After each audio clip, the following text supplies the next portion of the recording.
Ini adalah kisah seorang anak yatim piatu yang hidupnya penuh perjuangan bernama Dika, di sebuah desa di Kalimantan. Suatu hari, karena tuduhan mencuri yang dilontarkan oleh tetangganya, ia diusir dari desanya. Tanpa arah dan tujuan, Dika pun pergi meninggalkan desanya dan memulai kehidupan baru di hutan. Ketika dirinya berada di hutan, dia bertemu dengan seekor ular raksasa yang terjebak di reruntuhan batu. Dika pun membantu ular tersebut yang menjadi awal dari perubahan hidupnya. Lantas, apa yang terjadi setelah itu? Kisah ini akan sangat menyentuh hati. Untuk itu, pastikan untuk simak kisahnya dari awal sampai selesai. Dan, beginilah kisah selengkapnya. Dika adalah seorang anak yatim piatu berusia 12 tahun yang tinggal di sebuah desa kecil yang terpencil.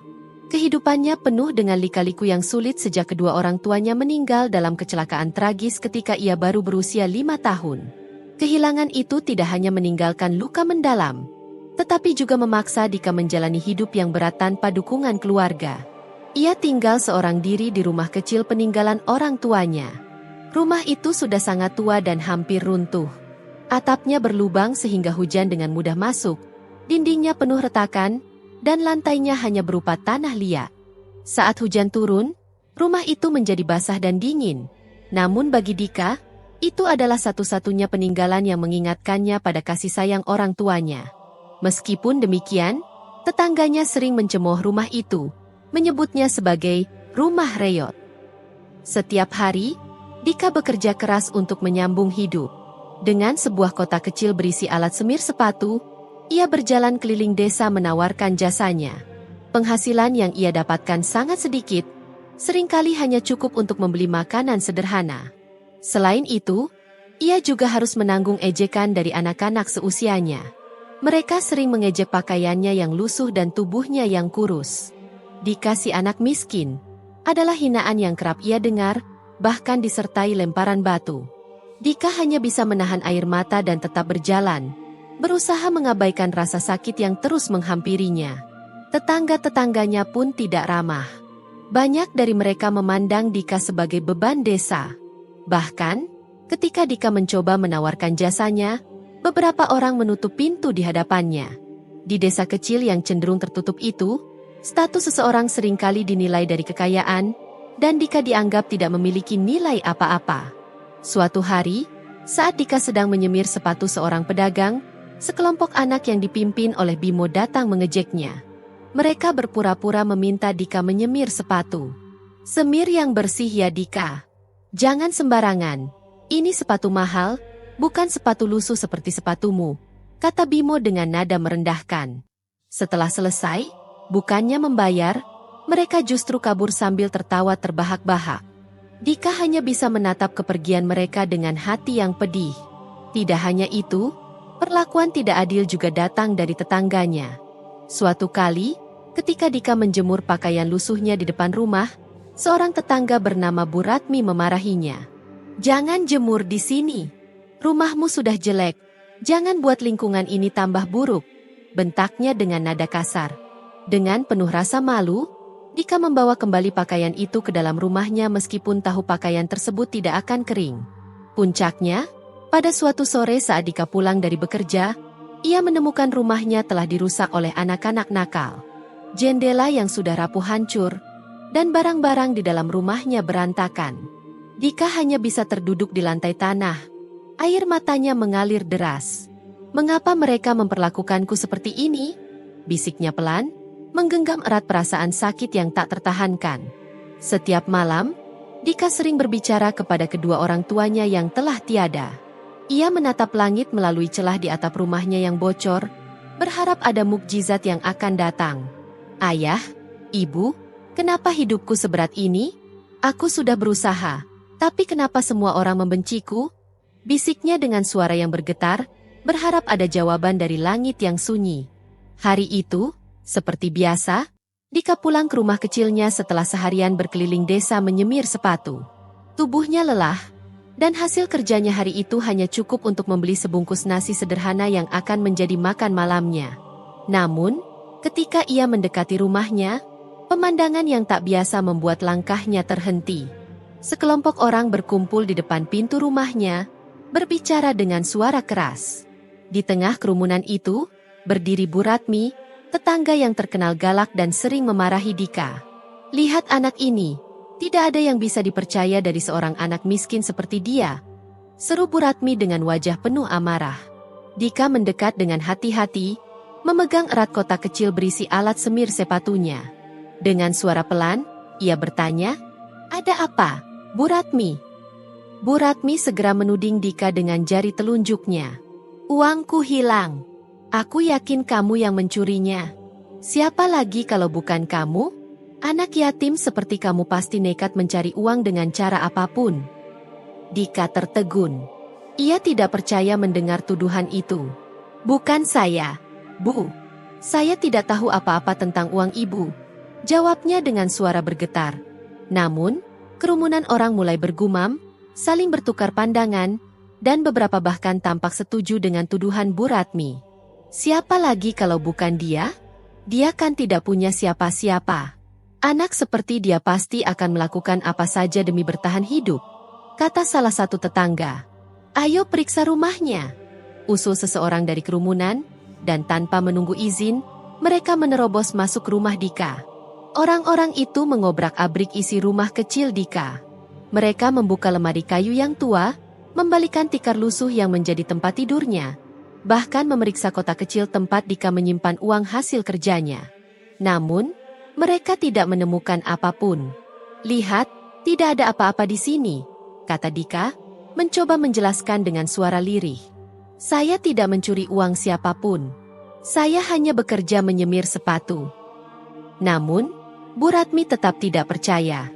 Dengan mata melotot, ia berkata, "Kalau kamu tidak mencuri, kenapa uangku bisa hilang? Kamu pasti pandai menyembunyikannya." Desa yang semula tenang menjadi memanas. Warga semakin yakin bahwa Dika adalah pencuri, meskipun tanpa bukti. Kepala desa yang hadir di tempat itu akhirnya angkat bicara. Dengan nada tegas, ia berkata, "Dika, kamu sudah meresahkan desa ini. Jika kamu tetap tinggal, kami tidak akan merasa tenang. Mulai hari ini, kamu harus pergi dari desa ini. Kami tidak ingin melihatmu lagi." Kata-kata itu seperti palu yang menghancurkan hati Dika. Ia hanya bisa berdiri diam, menahan air mata, saat warga mulai merusak rumahnya. Dinding kayu yang rapuh dihancurkan, atapnya dijatuhkan dengan tongkat, hingga rumah kecil itu roboh. "Rumah seperti ini tidak pantas berdiri di desa kita," teriak salah satu warga penuh kebencian. Dika berdiri di luar rumahnya yang kini hancur, air mata mengalir deras. Rumah itu adalah satu-satunya kenangan yang ia miliki tentang orang tuanya, dan kini semuanya musnah di depan matanya. Dengan hati yang hancur, Dika berjalan meninggalkan desa itu di sore yang suram. Ketika malam tiba, Dika hanya membawa beberapa barang yang berhasil ia selamatkan. Kotak semir sepatu, pakaian lusuh, dan sebuah bingkai kecil berisi foto kedua orang tuanya. Ia berjalan tanpa arah, menyusuri jalanan sunyi, hingga akhirnya berhenti di pinggir jalan. Duduk sambil memeluk lututnya, Dika memandang kosong ke depan, merenungi nasibnya yang begitu kejam. Angin malam menusuk kulitnya, tetapi rasa dingin itu tidak sebanding dengan luka di hatinya. Dengan suara yang hampir tak terdengar, ia bergumam kepada dirinya sendiri. "Kenapa mereka tidak pernah percaya padaku? Apa salahku sampai aku harus hidup seperti ini?"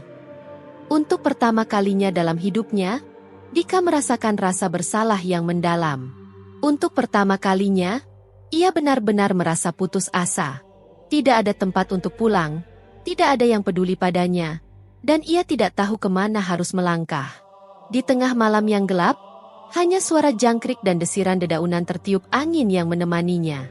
"Ayah, Ibu, apakah aku masih pantas bertahan? Aku tidak tahu harus bagaimana," gumamnya lirih, berharap kegelapan malam akan memberinya jawaban. Dengan langkah lunglai, Dika mulai berjalan menuju hutan di pinggir desa. Bagi Dika, hutan adalah satu-satunya tempat yang tersisa, tempat di mana ia tidak akan dihina, dituduh, atau disakiti lagi. Meski ia tidak tahu apa yang akan ia temukan di sana, ia merasa bahwa tinggal di desa bukan lagi pilihan. Tanpa disadarinya, langkah ke arah hutan itu menjadi awal perjalanan yang kelak mengubah hidupnya. Hutan yang gelap dan tampak menakutkan kini terlihat seperti perlindungan terakhir bagi seorang anak yatim piatu yang terusir dari dunianya. Dika melangkah dengan hati-hati, melewati dedaunan kering yang berkeresak di bawah kakinya. Suara burung hutan terdengar dari kejauhan, memberikan sedikit rasa damai meski ia diliputi ketakutan. Saat malam semakin larut, Dika menemukan sebuah pohon besar dengan akar melingkar yang membentuk semacam gua kecil. Ia duduk di bawah pohon itu, memeluk tas kecil berisi barang-barang berharganya, dan menatap langit malam yang gelap. Dalam hati, ia memanjatkan doa agar esok membawa secercah harapan dan keajaiban kecil yang dapat mengubah hidupnya yang kini terasa hancur. Ketika pagi tiba, Dika terbangun oleh suara gemuruh dari arah pegunungan.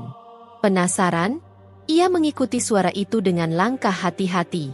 Setelah beberapa waktu, ia tiba di sebuah tebing kecil yang dipenuhi bebatuan besar yang berserakan. Di tengah-tengah bebatuan itu, Dika melihat sesuatu yang mengejutkannya. Seekor ular raksasa terjebak di antara tumpukan batu yang longsor. Ular itu sangat besar, dengan sisik berkilauan seperti perak di bawah sinar matahari pagi. Namun, ular tersebut tampak kesakitan. Batu-batu besar menindih tubuhnya, membuatnya tidak bisa bergerak. Dika mundur beberapa langkah, rasa takut menghantui dirinya. Itu ular, tapi kenapa sebesar itu? Pikirnya.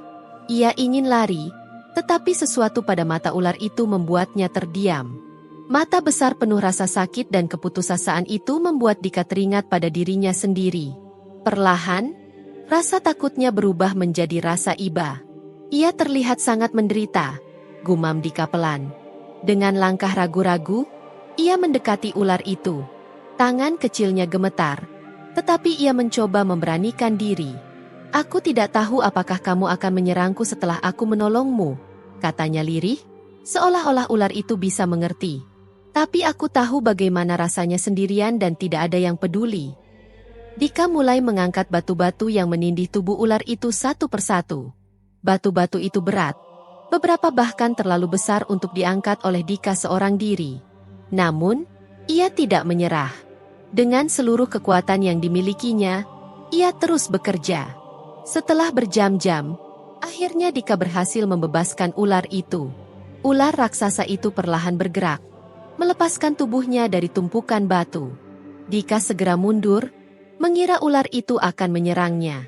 Namun, ular itu hanya menatapnya dengan mata besar yang penuh rasa syukur.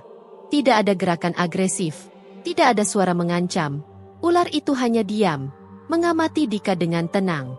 "Aku hanya ingin menolong," kata Dika pelan. Ular itu melingkarkan tubuhnya, seolah-olah ingin menunjukkan bahwa ia tidak berniat menyakiti Dika. Perlahan, rasa takut Dika memudar, digantikan oleh perasaan lega. Meskipun masih ada rasa takut di hatinya. Setelah seharian penuh bekerja keras menolong ular raksasa yang terjebak di antara bebatuan besar, Dika merasa tubuhnya sangat lelah. Matahari telah tenggelam, meninggalkan kegelapan yang perlahan merayap di hutan. Dika memutuskan untuk beristirahat tidak jauh dari tempat ia menolong ular tersebut. "Semoga kau tidak menyerangku saat aku tidur," bisiknya dengan pelan sambil memeluk tas kecilnya. Tak lama kemudian, ia tertidur di bawah pohon besar, diterangi oleh cahaya redup bulan purnama dan suara jangkrik yang terdengar jelas di malam yang tenang. Namun, di malam yang sunyi itu, sebuah kejadian luar biasa terjadi. Ketika Dika terlelap, ular raksasa yang telah ia tolong perlahan mulai bergerak. Sisik-sisiknya bersinar dengan cahaya keemasan yang lembut, menerangi sekitar hutan. Dengan cepat, tubuh ular itu mulai berubah. Sisiknya satu persatu menghilang, dan kulit manusia yang bersinar muncul di bawah sinar bulan. Dalam sekejap, ular itu berubah menjadi seorang wanita cantik, bermahkota emas, mengenakan gaun panjang dari sisik ular yang berkilauan. Wajahnya lembut, namun penuh kebijaksanaan. Dia menatap Dika yang sedang tertidur dengan senyuman hangat, kemudian berlutut di sampingnya. Wanita itu, yang ternyata adalah Ratu Ular, mengulurkan tangan dan dengan lembut menyentuh kepala Dika. "Anak manusia yang baik hati, kau telah menolongku tanpa pamrih, bahkan saat dunia begitu kejam padamu," bisiknya dengan suara yang lembut. Pagi hari, Dika terbangun dan merasa ada yang tidak biasa. Ia tidak lagi berada di bawah pohon besar, melainkan di sebuah tempat yang sangat indah. Sebuah istana megah dengan dinding berkilau seperti berlian. Lantai istana itu terbuat dari batu giok hijau, dan langit-langitnya dihiasi dengan ukiran-ukiran emas berbentuk naga dan ular. Dika melihat sekeliling dengan mata terbelalak, tak bisa mempercayai apa yang dilihatnya. "Di mana aku?" gumamnya pada diri sendiri. Ia perlahan berdiri, tubuhnya masih terasa lelah, namun rasa penasaran mengalahkan segalanya. Tiba-tiba, seorang wanita cantik muncul dari balik pintu besar yang dihiasi permata. Dika mengenalinya dengan segera. Itu adalah ular raksasa yang ia tolong. Kini tampak anggun sebagai seorang wanita. "Jangan takut, anak manusia." Suara wanita itu lembut, namun penuh wibawa. "Aku adalah Ratu Ular, penjaga hutan ini.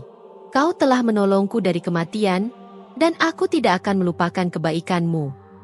Dika terpesona, ingin berbicara namun kata-kata terasa terhenti di tenggorokannya.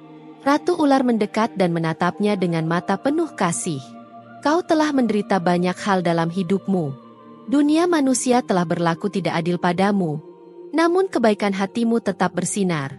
Sebagai ungkapan terima kasih, aku ingin memberimu sesuatu yang akan mengubah hidupmu."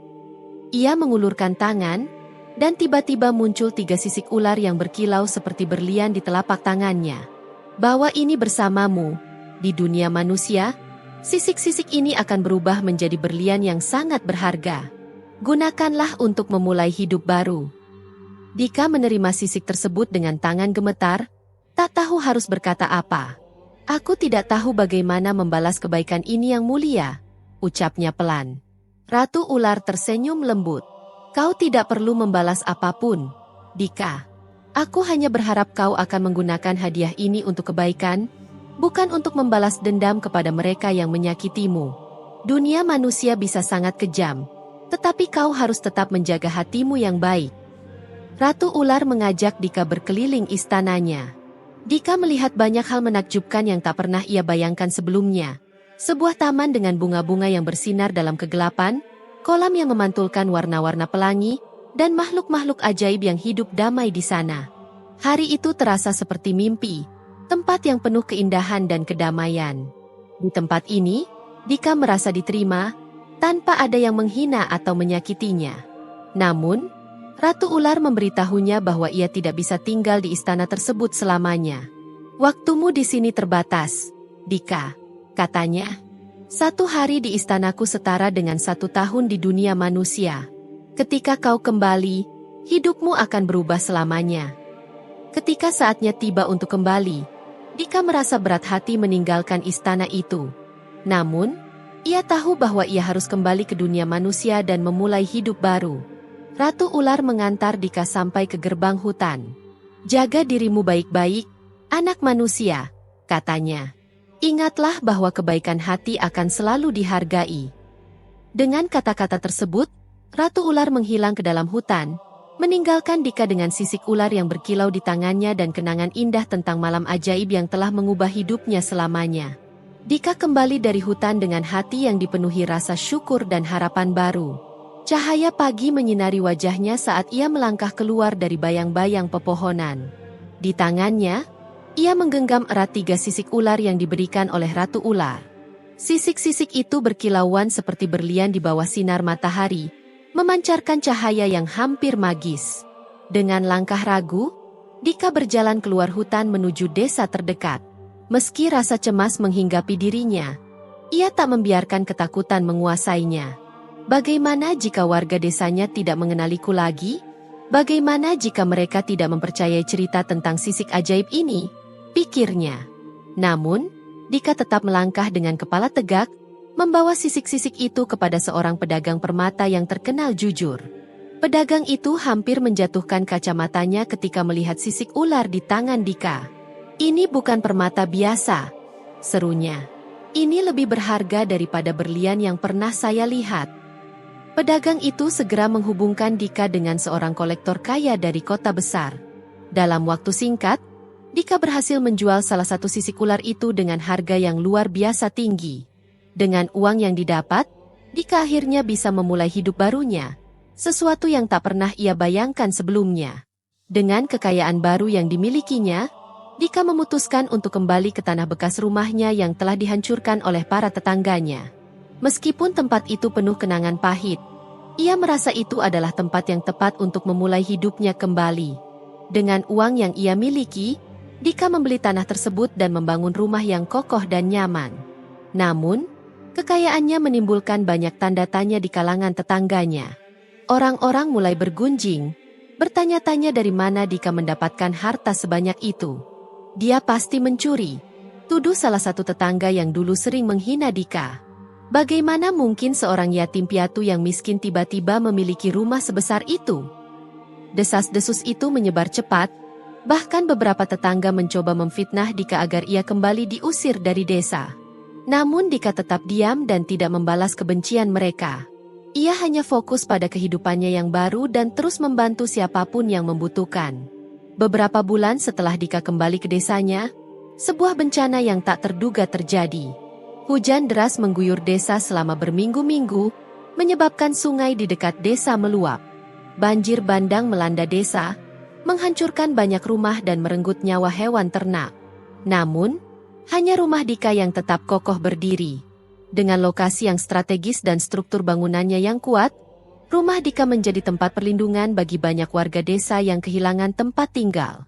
Tanpa ragu, Dika membuka pintu rumahnya bagi para tetangganya. Ia menyediakan makanan, pakaian, dan tempat berlindung bagi mereka, tanpa mengingat perlakuan buruk yang pernah ia terima. Saat banjir mulai surut, kepala desa mendatangi Dika dengan raut wajah penuh penyesalan. Ia mengaku telah bermimpi bertemu dengan Ratu Ular di tengah bencana itu. "Ratu itu marah kepada kami," ujar kepala desa dengan suara bergetar. Ia mengatakan bahwa banjir ini adalah akibat dari perbuatan warga desa yang telah menebang pohon di hutan dan perlakuan mereka yang tidak adil terhadap Dika. Ia mengingatkan kami bahwa kebaikan tidak boleh dibalas dengan kebencian. Berita tentang mimpi itu menyebar di antara warga desa, dan mereka mulai merasa bersalah atas perbuatan mereka terhadap Dika. Mereka pun datang ke rumah Dika untuk meminta maaf. Dika menerima permintaan maaf mereka dengan hati yang tulus. "Saya tidak pernah menyimpan dendam kepada kalian," katanya. "Saya hanya berharap kita bisa hidup bersama dengan damai dan saling membantu." Kebaikan hati Dika membuat para tetangganya terharu. Mereka akhirnya belajar untuk menghargai kebaikan dan berhenti menghakimi orang berdasarkan status atau kekayaan. Desa itu pun perlahan berubah menjadi tempat yang lebih harmonis, berkat pelajaran yang dibawa oleh Dika dan keajaiban Ratu Ular. Terima kasih telah menonton, dan jangan lupa untuk mendukung saluran ini dengan menekan tombol subscribe, like dan share video ini, agar semakin banyak orang yang bisa menikmati cerita-cerita menarik lainnya. Sampai jumpa di cerita berikutnya.